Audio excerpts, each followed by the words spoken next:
Uma pessoa, um cliente de um plano de saúde, quando telefona ou procura, ele quer. Ele acredita em você. Ele telefonou para você. E pasme, os dados dos PROCONs dão conta de que 90%, eu tenho isso estatisticamente, 90% dos consumidores que procuram os PROCONs procuraram as empresas antes.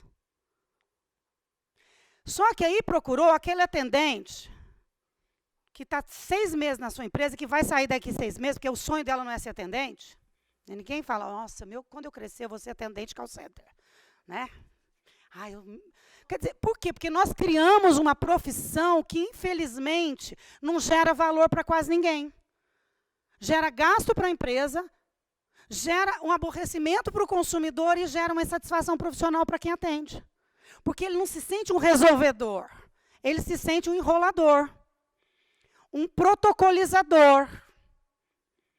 Então, eu estou fazendo essa reflexão, né? Falei que era uma reflexão e não uma palestra, para dizer para vocês que esse olhar tem que começar dentro da organização. A judicialização, meus caros, é o efeito. Ele não é causa em si, é o efeito.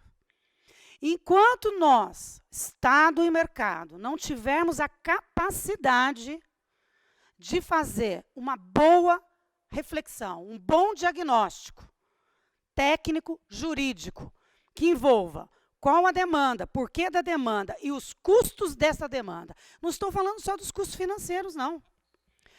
A ex-presidente do Tribunal de Justiça do Rio de Janeiro, Leila Mariano, fez uma pesquisa muito bacana lá no Rio, que levantou quanto custava uma ação judicial no Juizado Especial Cível. Custo fixo para o Estado. Custo fixo.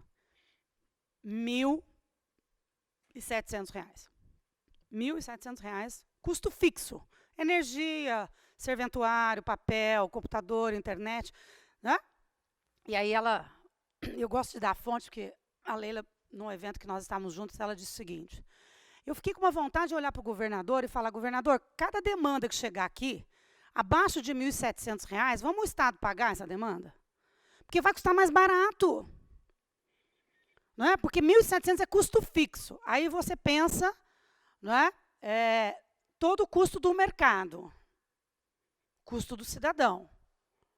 E desculpa, isso é peso morto. Porque esse valor, esse custo, não produz, não é um capital produtivo. Ele é um capital totalmente improdutivo.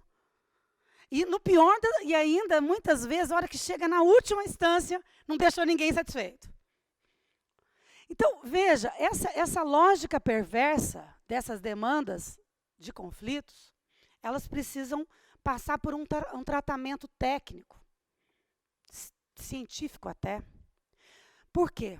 Porque nos últimos anos, e o ministro Ricardo Lewandowski falou muito bem aqui, do que o Boaventura comenta, do boom de litigiosidade, eu tenho uma convicção de que o boom da litigiosidade, da impaciência, percebe que todos nós padecemos desse mal. Paciência é um atributo humano que está cada dia mais perdido. Né? A gente dispara o elevador, pega a fila do aeroporto, fica reclamando de 5 minutos, porque a pessoa está lá com dificuldade para andar, você quer quase empurrar o velhinho lá que está demorando. Nós vivemos uma característica da impaciência, e isso vai repercutindo em tudo.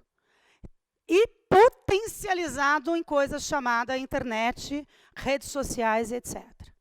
Então, ou a gente faz um bom diagnóstico, prepara uma boa estratégia para lidar com isso, de uma maneira altamente profissional, ou eu tenho uma notícia ruim para falar para vocês.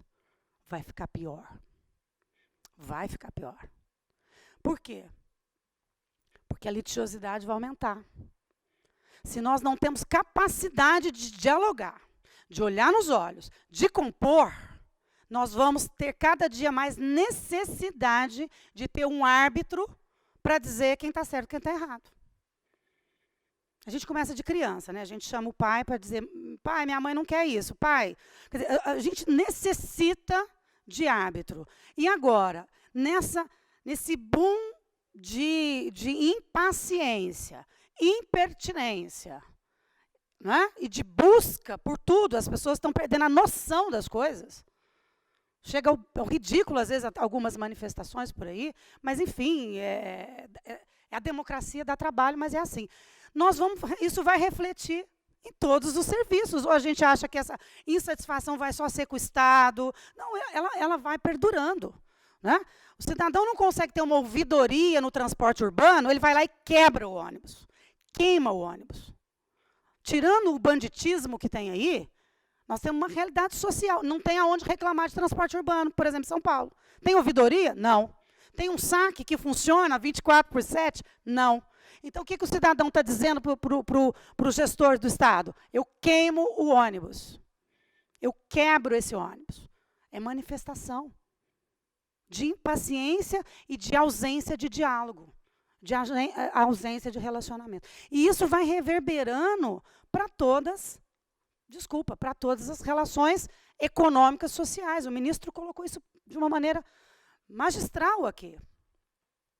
Eu vejo isso com um certo privilégio, talvez até infelizmente, mas porque eu acompanho todos os setores da economia, como defesa do consumidor. Né? Deveria acompanhar até um pouco mais, mas a gente acompanha alguns mais, porque são os filhos mais problemáticos. Né? Infelizmente, ainda nós estamos fazendo 25 anos do Código do Consumidor. Nós temos um avanço extraordinário. Eu, assim, acho que cada marco nesse país, nesses 25 anos, trouxe avanços. E, honestamente, aqui está primeiro congresso para discutir a judicialização, chama o Poder Judiciário, chama o órgão de defesa do consumidor, vem o mercado. Quer dizer, nós estamos evoluindo nesse processo. Né? E aí eu queria, para encaminhar um pouco mais, sair um pouco desses diagnósticos, ou dessa reflexão sobre os melhores diagnósticos que devemos fazer, passar um pouco para o que eu chamo de algumas propostas. Né? Eu comentava ontem, numa reunião, que o Brasil, e eu falo Brasil, eu falo mercado e Estado, tá? Não acho que tem mocinhos e bandidos, não. Tem interesses e atores sociais, econômicos, jurídicos. Não, é assim, né? O Brasil é especialista em puxadinho, né? É até vergonhoso falar isso num ambiente aqui da família Otaki, né, que foi desenhado pelo Rui, um hotel lindo como esse. Mas veja, o Brasil é especialista em puxadinhos. Então, no caso aqui da judicialização ou da saúde suplementar, a minha proposta é: vamos parar de olhar para o efeito. Qual é a causa de tudo isso? É um modelo de contrato? É um modelo de oferta? Tem responsabilidade do mercado? Tem responsabilidade do Estado? Tem responsabilidade do consumidor? Vamos desinfantilizar as relações. Vamos aprender a construir a agenda de Estado. Vamos deixar um Brasil velho para trás e construir um Brasil novo. Um Brasil em que todos têm a capacidade, o respeito de estar à mesa e discutir os problemas estruturantes de um setor. Né? Eu tenho uma visão muito privilegiada também, porque eu ouço a todos. Né? Até interessante, depois de sair de secretária, eu acho que eu vou entrar para uma ordem religiosa, porque eu aprendi, pelo menos, a ouvir as confissões das pessoas. Por quê? Então, eu ouço os consumeristas, claro, eu estou na área há muitos anos, e a defesa do consumidor. Eu ouço as operadoras, eu ouço os prestadores, as administradoras, enfim, de uma maneira muito geral, todos. E aí eu fico assustadíssima que todo mundo reclama. Eu, assim, fico perplexa, porque eu vejo que ninguém está satisfeito. E vejo uma outra coisa muito bacana. Todos estão preocupados. Todos estão preocupados. E eu queria dizer para vocês que nessa linha de olhar para a causa, a Secretaria Nacional do Consumidor, tem desenvolvido um trabalho de ouvir, propor. Nós estamos terminando um relatório sobre saúde suplementar. É humilde, é bem humilde, porque é uma visão pequena, é a visão do consumidor. É aquilo que ele reclama no judiciário, é aquilo que ele reclama no PROCON e aquilo que ele traz para a Secretaria Nacional do Consumidor. Mas, mais do que isso, nós queremos ter uma proposta, uma agenda, para começar a dialogar com o setor. Conciliação, de novo, não pode começar nos autos. Lá nós vamos estar, de novo, sofisticando o efeito. A causa é aqui. Então, nós precisamos ter a capacidade de conciliar e buscar a pacificação social entre os agentes, entre o setor, o Estado, seja com a agência reguladora, com a Secretaria, com o Ministério da Saúde. Eu estou falando Estado lato sensu.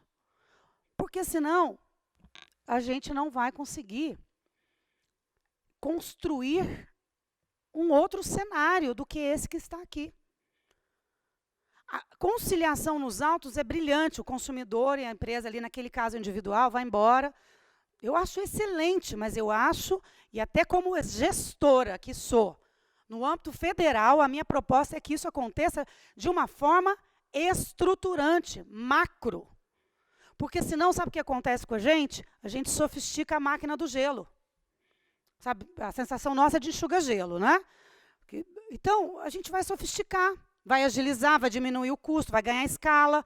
Genial. Mas e aqui a causa? E a hora que as nossas agendas de conciliação no Sejusc estiver lotada? Nós vamos inventar uma outra modalidade para enxugar gelo? Não. Nós temos que parar a fabricação do gelo. Ou, pelo menos, aquilo que a gente consegue. Nós não vamos, eu não tenho a ilusão de achar que nós vamos sair resolvendo todos os problemas. Mas imagina se a gente for construindo consensos em alguns pontos e avançando. Acho que isso é um cenário bom para todo mundo. Por quê? Porque o consumidor, ele olha para mim e fala, secretária, vocês multaram as empresas, nota 10, mas e o meu problema? Continua lá. Então, só a multa não está resolvendo. A empresa olha para mim e fala, essa multa é desproporcional, veja bem. Quer dizer, a multa, entendeu? Eu vou provisionar e eu vou para o judiciário discutir sim, porque é um absurdo, tal. O órgão regulador ou o órgão de defesa do consumidor fala, não, mas a minha arma é a multa. Essa é a arma que eu tenho.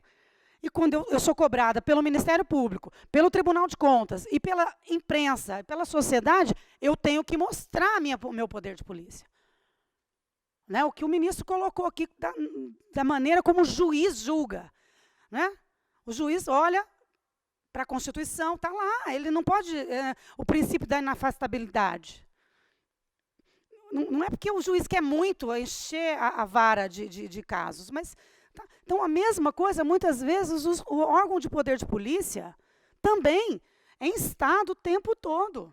Eu recebo diariamente requerimentos do Ministério Público, requerimentos da imprensa perguntando quantas multas aplicaram em A, B e C. Se a gente coloca lá 10 milhões, 15 milhões, só isso? Eu digo, veja, como eu estou falando, o incentivo do contencioso, nós também temos uma sociedade pautada no poder de polícia. Nós não acreditamos no diálogo. Nós não investimos no diálogo. Nós, né, gostamos de discutir nos autos, muitas vezes. E isso dá mídia. Isso dá grande impacto para todo mundo. E tem gente que está usando isso até de alpinismo político partidário. Quer dizer, esse é um ciclo que não é virtuoso.